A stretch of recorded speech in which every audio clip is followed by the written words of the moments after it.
I want to talk a little bit about your journeys. And Jackie, you worked on Wall Street for 20 years. You ended up at Yahoo. Now you're at Square.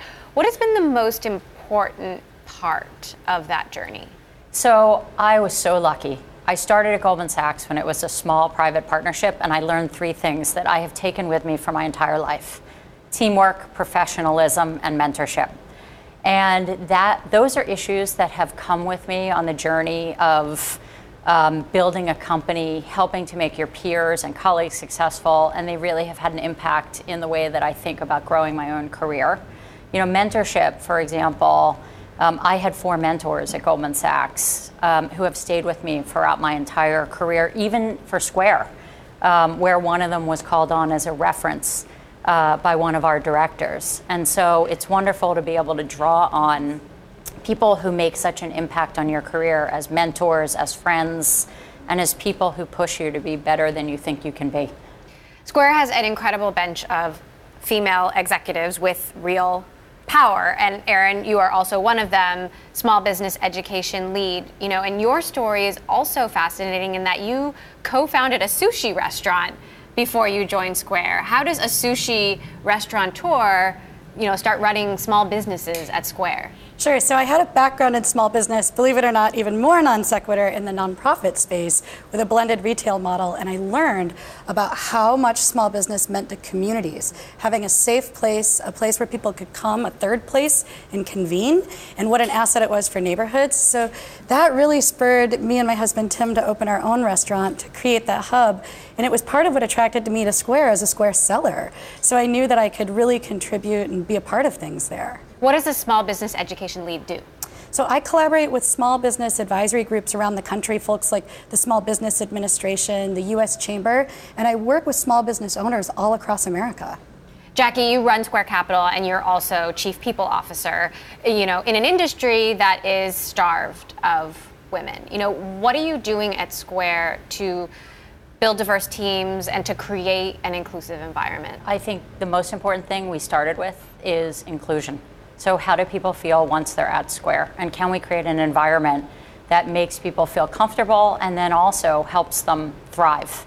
And so we focused a lot on making sure that we are helping the careers of women and underrepresented minorities, either by pushing them into roles that we think help elevate their career, making sure that we have some mentorship for folks that need it, making sure we have teams that pull together groups of underrepresented folks so that they could build a community and community groups amongst themselves. And so we've spent a lot of the last year increasing the number of communities we have, as well as elevating their profile within Square.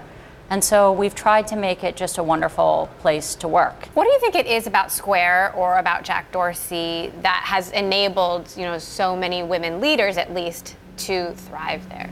Part of what attracted me to Square was the number of women leaders there were. And when I came in as a Square small business owner just to chat about the product and how it worked in my own life, I felt that I had a home there. So just seeing that modeling, feeling like there are groups that I can participate in, helps, I think, foster more women to feel included. Is diversity something that you're trying to educate sellers about and small businesses about? So hiring from your community is essential, and so including that in the conversation, absolutely.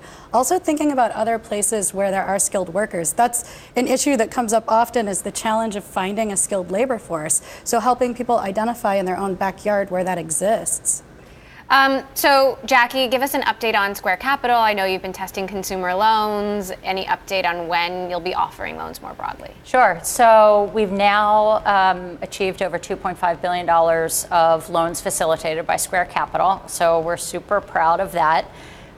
We do have a consumer product, which is our installments product. It shows up on invoices.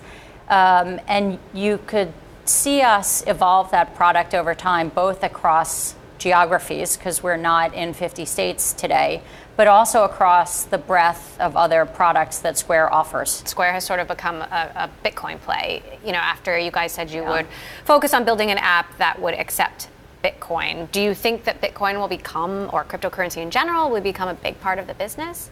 So Square Cash has evolved over the past few years to be an incredibly successful and separate vector of growth for Square. It's targeted towards consumer, starting with the network effects of the first peer-to-peer product, and then evolved since then to add a debit card, a virtual card, ATM access, and now cryptocurrency. I think where we see demand for people who want to buy and sell cryptocurrency, and it enables them to access a financial market that they otherwise wouldn't have access to, we see it as a huge opportunity. But I think it will evolve as the overall cryptocurrency market evolves through mainstream America.